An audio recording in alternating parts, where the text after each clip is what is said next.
अगर आप अपने गार्डन के लिए एक ऐसे वाइन वाले पौधे की तलाश कर रहे हैं जो हमेशा घना रहे, चमकता रहे और जिसकी पत्तियां पानी में और मिट्टी में दोनों तरीके से ग्रो हो सके, तो आज के वीडियो में मैं एक ऐसे प्लांट के बारे में बताने वाली हूं जिसे सिर्फ 3 दिनों में इसके जड़ों को आप पानी में उगा सकते हैं। इसे लगाना बहुत ही आसान है और देखिए पानी में इसकी जड़ें कितनी जल्दी फैल गई हैं। इसके लिए कोई खाद देने की भी ज़रूरत नहीं पड़ी है। सिर्फ एक पौधे को मैंने फ्रेश आरओ के वाटर में 3 दिन पहले डाला था और इसकी जड़ें कितनी अच्छी निकल के चली आई हैं। ये ऐसा पौधा है जिसे एक बार यदि आप अपने गार्डन में लगा देते हैं तो कभी भी आपके गार्डन से जाने वाला नहीं है। और इस पौधे की जड़ें इतनी आसानी से बन जाती हैं जैसे मनी प्लांट की एरियल रूट्स निकलती हैं, ठीक उसी तरीके से। और इस पौधे का नाम है वांडरिंग जीव और इंच का पौधा भी कहीं इसे कहा जाता है। और भी कई सारे इसके नाम हैं जो आप यदि जानते होंगे तो कमेंट सेक्शन में ज़रूर बताइए। इस पौधे को लगाना भी आसान है और इसे बहुत आसानी से छोटे बड़े कंटेनर में किसी भी तरीके के टेम्परेचर में आप लगा सकते हैं। ये जो अभी वीडियो मैं आपको दिखा रही हूँ ये हमारे फील्ड में नीचे जो गार्डन है सोसाइटी में, ये वहाँ पर अभी से 1 महीने पहले माली ने प्लांट किया था और देखिए कितना घना हो गया है। अब इसको लगाने के लिए यदि पॉट साइज़ आप देखेंगे तो 3 इंच से लेकर के 20 इंच तक के कंटेनर में ये बहुत अच्छे से ग्रो होगा। देखिए ये जो गमला मैं आपको दिखा रही हूँ ये 20 इंचेस का है। आप घर में इसे 3 इंच 5 इंच के कंटेनर में भी लगा सकते हैं। इसकी जड़ें फैलती हैं, ये रूट्स को अपने गोल गोल नीचे मिट्टी में 2 इंच मिट्टी में नीचे ये फैलाना शुरू करता है और जो भी इसका स्टेम मिट्टी में टच करेगा वहाँ से न्यू रूट्स निकल जाती हैं, यानी वहाँ से कट करके आप अब नया पौधा बना सकते हैं। तो कंटेनर साइज़ के लिए कोई टेंशन नहीं है, आप किसी भी प्रकार के कंटेनर में इसे उगा सकते हैं। देखिए ये एरियल रूट है जो मैं आपको दिखा रही हूँ।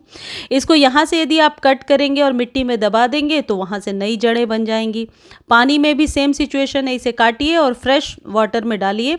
उस पानी को 3 से 4 दिनों पर चेंज कीजिए। कोशिश कीजिए कि आरओ वाटर में ही इसे ग्रो करें और बहुत आसानी से इसकी जड़ें बन जाएंगी।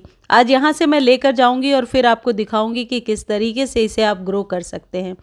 नर्सरी पर यह पौधा आपको 20 से 25 रुपए में बहुत आसानी से मिल जाएगा, लेकिन ये वो पौधा है जो एक बार खरीदने के बाद दोबारा कभी खरीदने की ज़रूरत नहीं पड़ेगी। मुझे नहीं लगता ये पौधे कभी भी मरते हैं, बहुत ही हार्डी प्लांट है। यदि इसके लिए सनलाइट की बात करें कि किस तरीके के टेम्परेचर में आप इसे रखेंगे, तो आप इसे फुल शेड में भी रख सकते हैं, इसे आप शेडी प्लेस में रख सकते हैं, इसे पार्शल शेड में भी रख सकते हैं। डिपेंड करता है कि आपने कितने बड़े कंटेनर में लगाया है। जैसे यहाँ ये 20 इंच के कंटेनर में लगा है और ये पूरे दिन धूप में गार्डन में नीचे धूप में रहता है। यदि आप छोटे कंटेनर में लगाते हैं तो फिर आप इसे सुबह की 2-3 घंटे की धूप में रखिए। उससे क्या होगा, पौधा जलेगा नहीं, क्योंकि सॉइल कम होती है तो पौधे का सरवाइव करने का जो रेशियो है वो भी कम होता है। सॉइल यदि बहुत ज़्यादा है पौधे में तो पौधा, ऐसे वाले पौधे खासकर मरते नहीं है जो एरियल रूट्स वाले पौधे होते हैं। तो सनलाइट आप अपने अकॉर्डिंग दे सकते हैं इसे, लेकिन एकदम शेड में बिल्कुल अंधेरे में नहीं ग्रो होगा। यदि ग्रो हो भी जाएगा तो इसकी पत्तियां लेगी होंगी, यानी पत्तियां जो हैं 3-4 इंच के दूरी पे निकलेंगी और सिर्फ पतली स्टेम रह जाएगी। तो धूप थोड़ा ज़रूरी है, अदरवाइज आप हैंगिंग बास्केट में लगा दीजिए जहां क्रॉस वेंटिलेशन हो। अब यदि इसके सॉइल की बात करें, यदि आप इसे ग्रो कर रहे हैं तो किस तरीके का आपको सॉइल चाहिए। आप 30% गार्डन सॉइल में 30% रिवर सैंड ज़रूर मिला लें और 40% वर्मी कंपोस्ट मिला लीजिए। एक बार यदि अच्छे से वर्मी कंपोस्ट मिला करके, या वर्मी कंपोस्ट आपके पास कम है तो उसकी रेशियो को आप कम कर सकते हैं, तब भी इसकी रूट्स बराबर बनेंगी, तो इसकी ग्रोथ जल्दी हो जाती है। आप चाहें तो इसमें परलाइट, सिंडर, ऐसी चीज़ें भी मिला सकते हैं यदि आप यूज़ करते हैं। देखिए कितने बड़े बड़े एरियल रूट्स आए हैं। ये जो एरियल रूट्स होते हैं इन्हीं से पौधे अपना भोजन लेते हैं। तो इन रूट्स को यदि आप मिट्टी में दबा देंगे तो ये बहुत अच्छे से 3 से 4 दिनों में ये जड़ें बना लेंगी। देखिए मैंने मिट्टी तैयार करके रखा है और 3 इंच का कंटेनर लिया है मैंने, और इसे दबा करके 2-3 दिनों तक आप शेड में रखिए। उसके बाद ओपन में जैसी मर्जी वैसे रख सकते हैं। जैसे ये पौधा बड़ा होने लगे इसे कट करके आप और भी पौधे बना सकते हैं। आप चाहें तो ट्रिम करके इसे एक अच्छा शेप और साइज़ दे सकते हैं। वाटरिंग आप तभी करें जब मिट्टी ऊपर से ड्राई हो। मिट्टी अक्सर इसकी ड्राई हो जाती है क्योंकि जो एरियल रूट्स वाले पौधे होते हैं वो उनकी जो सॉइल है ऊपर से ड्राई अक्सर नज़र आती है, तो वाटरिंग जो है करीब करीब रोज़ ही आपको करनी पड़ेगी। इन पौधों को अपने सॉइल में मॉइस्चर पसंद है, यानी सॉइल का मॉइस्ट होना ज़रूरी है, इसलिए रिच फर्टिलाइज़र बनाइए ताकि सॉइल मॉइस्ट रहे।